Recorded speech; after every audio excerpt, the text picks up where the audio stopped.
Sir gall stones అనేది ఎలా ఏర్పడతాయి? అసలు వాటికి మెయిన్ రీజన్స్ ఏంటి? గాల్ బ్లాడర్ స్టోన్స్ అనేవి ఎలా ఫామ్ అవుతాయంటే యూజువల్గా 2 రకాల స్టోన్స్ ఉంటాయండి. ఒకటి కొలెస్ట్రాల్ స్టోన్స్, ఒకటి అవి యెల్లోగా ఉంటాయి. ఇంకోటి black coloured or infective stones. ఇవి 2 రకాలు ఉంటాయి. మెజారిటీ ఆఫ్ పీపుల్‌లో ఉండేవి కొలెస్ట్రాల్ స్టోన్స్. సో, ఎవరిలో ఎక్కువ ఫామ్ అవుతాయంటే అధికంగా బరువు పెరిగిన, అంటే ఆ ఎక్సెస్ కొలెస్ట్రాల్ ఏదైతే ఉంటదో, మామూలుగా మన కొలెస్ట్రాల్ ట్రాన్స్‌పోర్టేషన్ గానీ, లేకపోతే దాని మెటబాలిజం గానీ అంటే లివర్‌లో పైత్యరసం బైల్ అనేది ఉంటది. సో, అది లివర్‌లోనే ప్యూరిఫై అయ్యి, కొలెస్ట్రాల్ ప్యూరిఫై అయ్యి ఇంటెస్టైన్‌లోకి రావాలి. ఆ బైల్ అనేది మన ఫ్యాట్ డైజెషన్‌కి ఉపయోగపడతదనమాట. అది యూజువల్‌గా రెగ్యులర్ పాత్‌వే. సో, ఎప్పుడైతే ఆ బైల్‌లో ఎక్సెస్ కొలెస్ట్రాల్ అనేది ఉంటదో, ఆ కొలెస్ట్రాల్ అనేవి గాల్ బ్లాడర్‌లోకి వెళ్ళి స్టోన్స్‌గా ప్రెసిపిటేట్ అయితాయనమాట. సో, స్టోన్స్‌గా ప్రెసిపిటేట్ అయ్యి స్టోన్స్ ఫార్మ్ అయితాయి. అది ఒకటి. రెండోది, అధికంగా బరువు తగ్గిన, అంటే మేము సార్ డైటింగ్ చేస్తున్నాము, నెలకి నేను 10 కేజీలు తగ్గా, 5 కేజీలు తగ్గా, అది హెల్తీ కాదు. Definitely it will lead to gall bladder stones and మనం గట్ మెటబాలిజం మీద కూడా ఎఫెక్ట్ అవుతుంది. So, monthly 2-3 kgs, maximum 4 kgs is a healthy weight healthy loss. Weight loss. దానికన్నా ఎక్కువగా నేను ఇలా తగ్గానంటే వాళ్ళకి గాల్ బ్లాడర్ స్టోన్స్ ఫామ్ అవుతాయి. So, either excess body weight gain or excessive weight loss. So, ఈ 2, అంటే అధికంగా బరువు పెరిగినా, అధికంగా బరువు తగ్గినా, ఈ 2 గాల్ బ్లాడర్‌లో స్టోన్స్ ఫామ్ అవ్వడానికి అవకాశం మెయిన్ ఉంది. Reasons. Main reason. Okay. Sir gall bladder stones form అయిన తర్వాత అసలు మొదట కనిపించే లక్షణాలు ఏ విధంగా ఉంటాయి? సో, ఎప్పుడైనా గాల్ బ్లాడర్ స్టోన్స్ ఫామ్ అయితే మనకి యూజువల్‌గా గాల్ బ్లాడర్ అనేది ఇక్కడ లివర్, అంటే రైట్ భాగంలో లివర్ కింద ఉంటదనమాట. సో, యూజువల్‌గా పెయిన్ అనేది ఇక్కడ రైట్ భాగం నుంచి వెనక్కి వెళ్తది. సో, అది ఫస్ట్ సైన్. ఆ పెయిన్ ఎట్లా ఉంటదంటే ఇట్లా పిసికినట్టు ఉంటది. ఒక హాఫ్ అన్ అవర్ సేపు ఉంటది. మళ్ళా హాఫ్ అన్ అవర్ తర్వాత రిలీఫ్ ఇస్తది. మళ్ళీ ఇంకొక 2 అవర్స్‌కో, 3 అవర్స్‌కో మీరెప్పుడైతే హెవీ ఫ్యాటీ మీల్, ఎందుకు అప్పుడే వస్తదంటే, నేను ఇందాక మీకు చెప్పినట్టు ఈ గాల్ బ్లాడర్‌లో ఉండే బైల్ అనేది యూజువల్‌గా ఫ్యాట్ డైజెషన్‌కి ఉపయోగపడతది. ఎప్పుడైతే ఫ్యాట్ మీల్ మనం తీసుకుంటామో బైల్ రిక్వైర్మెంట్ అనేది ఎక్కువగా ఉంటది. అంటే ఫ్యాట్‌ని డైజెస్ట్ చేయడానికి. సో, గాల్ బ్లాడర్ ఇట్లా కాంట్రాక్ట్ అయితా అంటే దాన్ని పంప్ చేయాలి కదా! దాని పంపింగ్ యాక్షన్‌లో మనకు ఆ పెయిన్ అనేది ఫీల్ అయితా ఉంటాం అనమాట. ఎప్పుడైతే ఆ రాయి అడ్డుపడిందనుకోండి, ఇంకా అధికంగా చేయాలి. ఇప్పుడు మనకు వెళ్ళే దారిలో ఏదైనా అడ్డుంది. ఇప్పుడు ఏం చేస్తాం, ఇంకా దాన్ని అడ్డు తొలగించుకోవడానికి ఎక్కువ వర్క్ చేస్తాం కదా! సో, ఇది కూడా అంతే. గాల్ బ్లాడర్ ఎక్కువ పనితనం చేసి అలసిపోతదనమాట. సో, అప్పుడు ఆ క్రమంలో మనకిక్కడ నొప్పొస్తది. చేసి అలసిపోయి ఆగిపోతది. సో, సార్ ఈ స్టోన్స్ ఉన్న వాళ్ళందరికీ కంపల్సరీ సర్జరీ చేయాలా?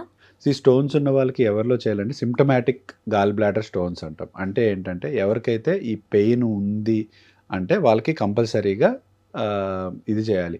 అయితే కొంతమందిలో కంపల్సరీగా సర్జరీ చేయాలి. దీనికి మెడికల్ మేనేజ్మెంట్ అంటూ ఏముండదు. అంటే ఈ మెడిసిన్ తీసుకుంటే గాల్ బ్లాడర్‌లో స్టోన్‌లు కరిగిపోతాయి, అట్లా ఏమీ లేదు. ఇప్పటిదాకైతే ఏ మెడిసిన్ లేదు. సర్జరీ అనేది compulsory at any point of time.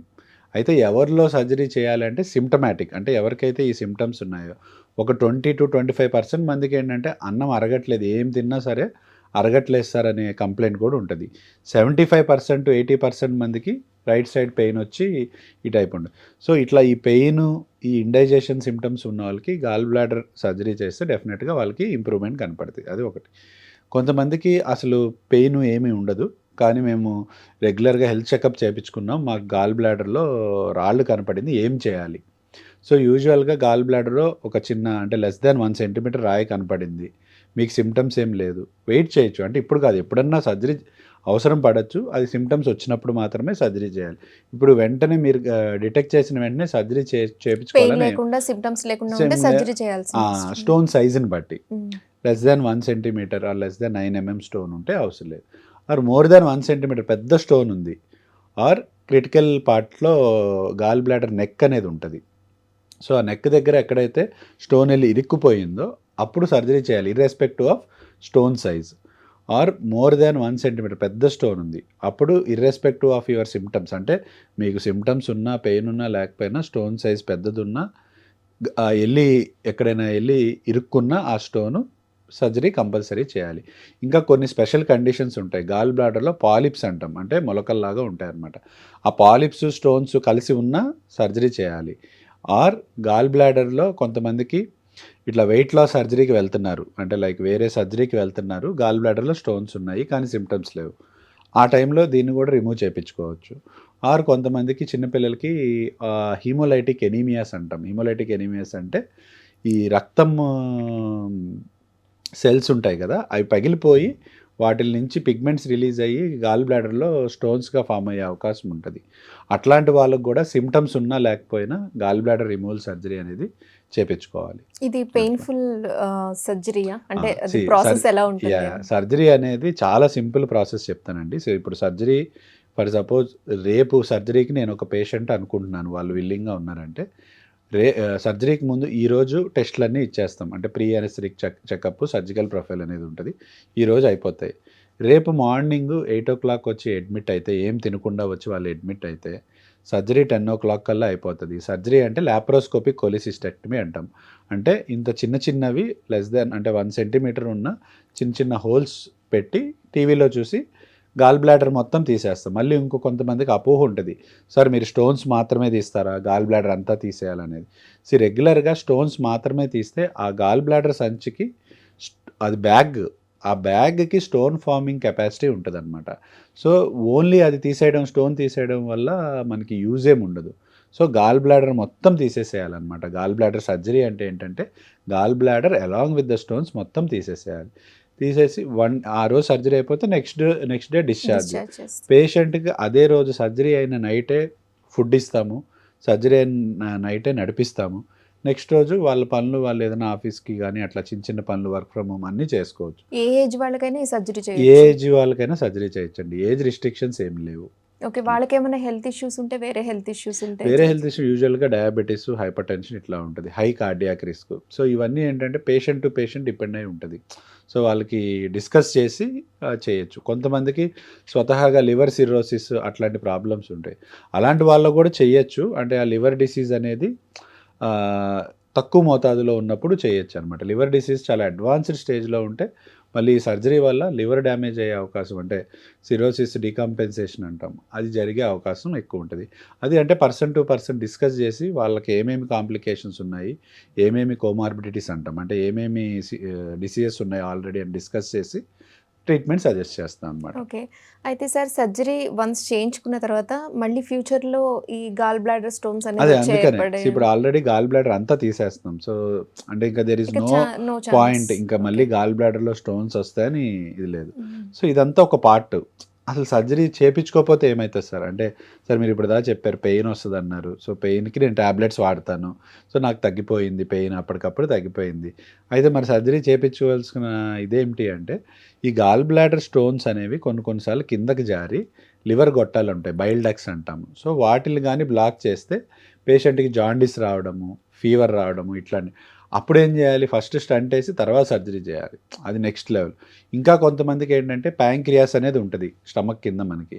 ఆ ప్యాంక్రియాస్ డక్ట్ బ్లాక్ అయినప్పుడు ప్యాంక్రటైటిస్ అంటాము. ఎక్కువగా ఆడవాళ్ళల్లో ఇది వచ్చే అవకాశం ఉంటుంది అనమాట, బిలియరీ ప్యాంక్రటైటిస్ అంటాం అనమాట.